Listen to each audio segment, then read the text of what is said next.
Hello, folks. Dustin Zarni here, Democratic Elections Commissioner for Onondaga County, and welcome to Commissioner in a Car. Today is Tuesday, October 7th. We are 28 days, 4 weeks away from Election Day, which, of course, is November 4th. We are really excited.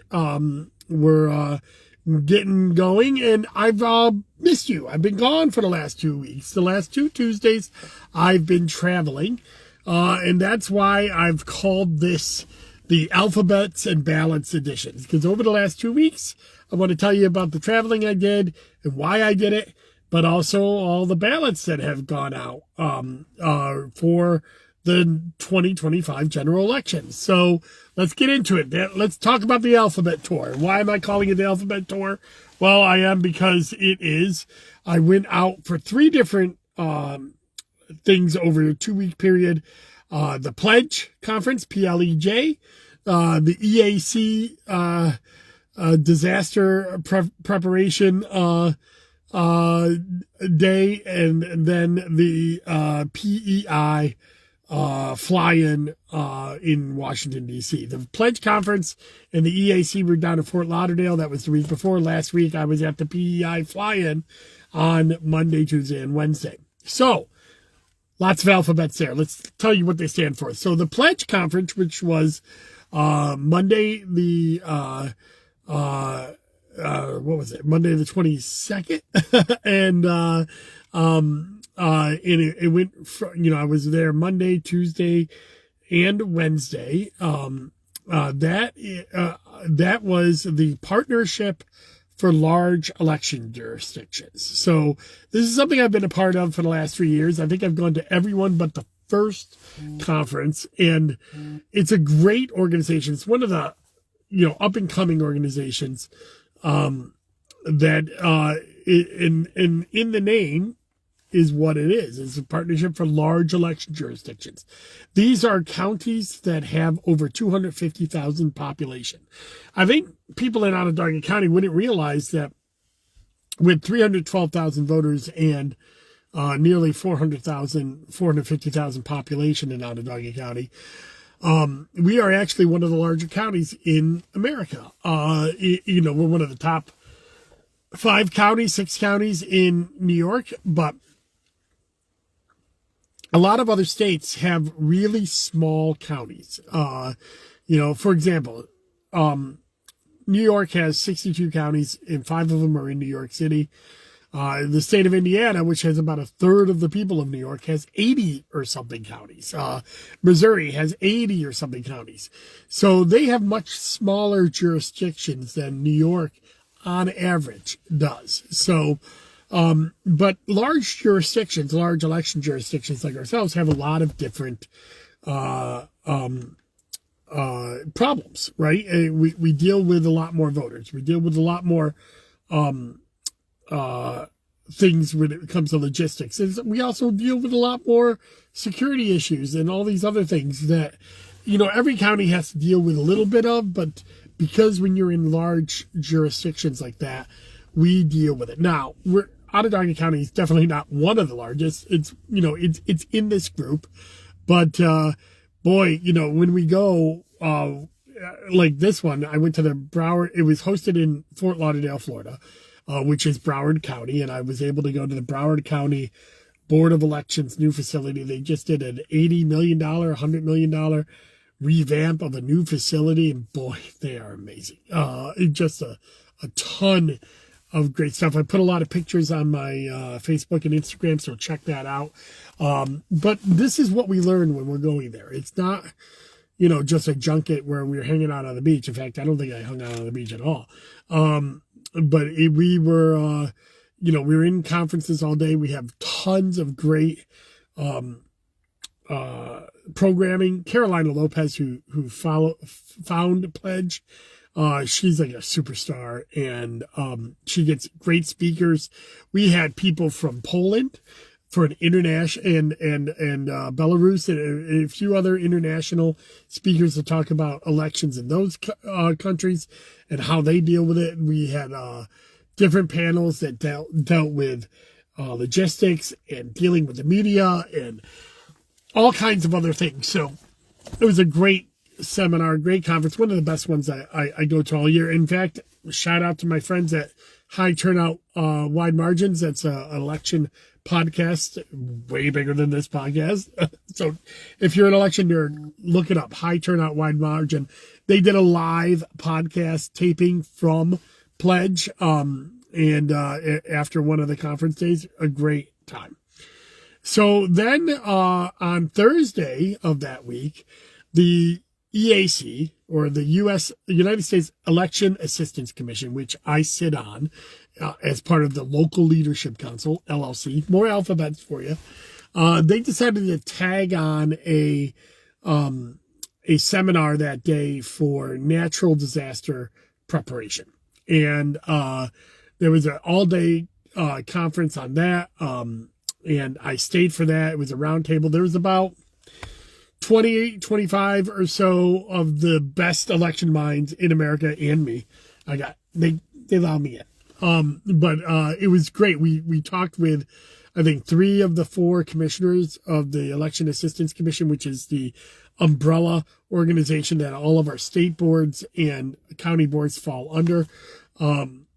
It's a federal government. It's not, like Pledge is a private group, but the US EAC is a federal government group. And we got together and talked about disaster planning, roundtable best ideas, things that the Election Assistance Commission is gathering data on how to advise boards of elections on how to respond to election-related issues with natural disasters, but also just emergencies. It was a great roundtable. Learned a lot.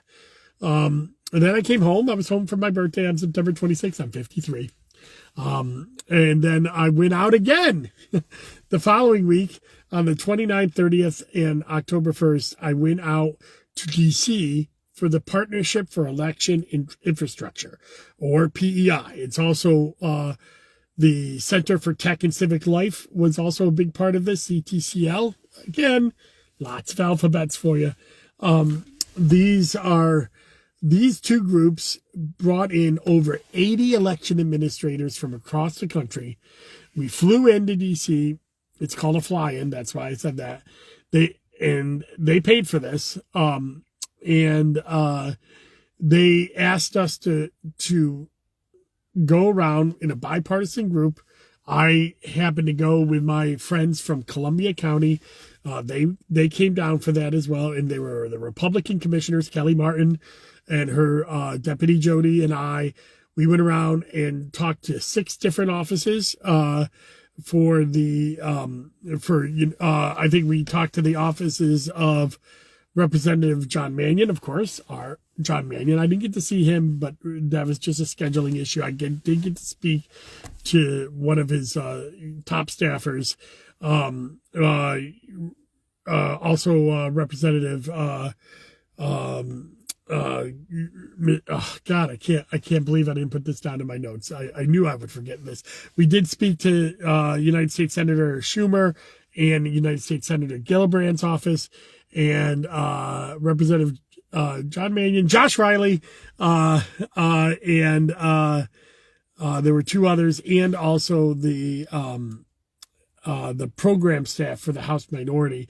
We happened to talk to all Democrats, but there were, as I said, 80 of us going around. Many were talking to Republicans. It was just who we were able to get from our states to take meetings with us. And we were asking them for $400 million in funding in the federal government. That is a very small amount, considering. And that is the funding levels that we saw in 2018, 2020, and 2021. And since that time, the funding from the federal government to the security grants that go to local county boards has been cut down from $400 million to $15 million.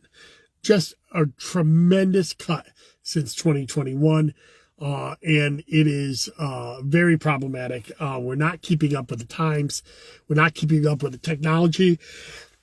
And the federal government has the resources to do that. So that was my last 2 weeks, and that's why I didn't do a commissioner in a car. I didn't have a car in either of the places. But in reality, even when you're at night, you're networking with your colleagues. I went to dinner on one Tuesday in the pledge, and then the other one I went. We had a reception, and the entire time is talking to other colleagues about what they do, what are their practices. That's what election workers do when we're together. What machine are you using? What do you like them? What's your vendor on this? All of that. So that's kind of our own language, and those opportunities of networking are incredible.